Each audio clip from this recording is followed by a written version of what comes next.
A freshwater home. There is a cottage on that lakeside where I swam so long ago. There came the smell of life from deep down within that lake. I had a glimpse of paradise where the bluegills lived among the pickerel weeds. I saw the sun from beneath the cool green water with my cousins. I heard his wavelets lap for a while when the breeze had stopped. I listened to the frogs all croaking where they were safe and wet.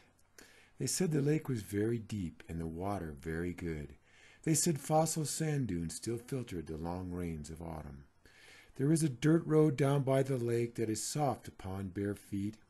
There are large beech trees in the lakefront yard where the old folks sit. I felt the wind change late in August as the leaves began to show their bottoms. I felt at ease while swimming in the lake that all those fish called home. I saw the starlight shimmer on the surface of the darkened water. I saw the joy upon the faces of the little kids as they splashed and played. I heard the fish as they were jumping, and I saw the rings that spread. I heard the oarlocks squeaking and the water dripping from their blades. I heard the water passing by as I swam beneath the surface. I heard the gentle tinkle when my head broke through from below.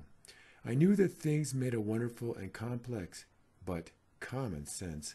I knew the summer was nearly over when our lips began to turn blue.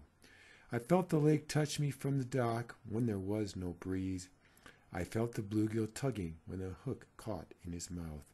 There was a time on summer evenings when the lightning bugs emerged. There was a breeze that brought the sound of wavelets to a bunk bed. I was a boy who dreamed of fishing and swimming every day. I was a boy who played ditch'em in the hardwood hills behind the cottage.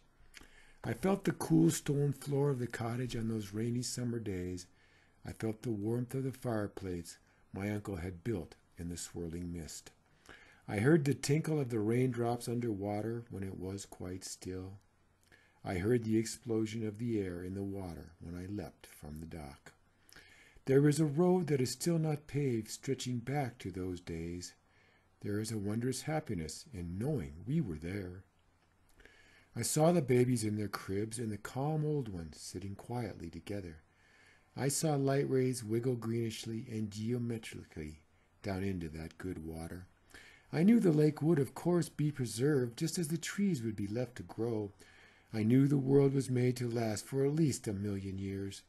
I touched the spongy moss and knew that it was good.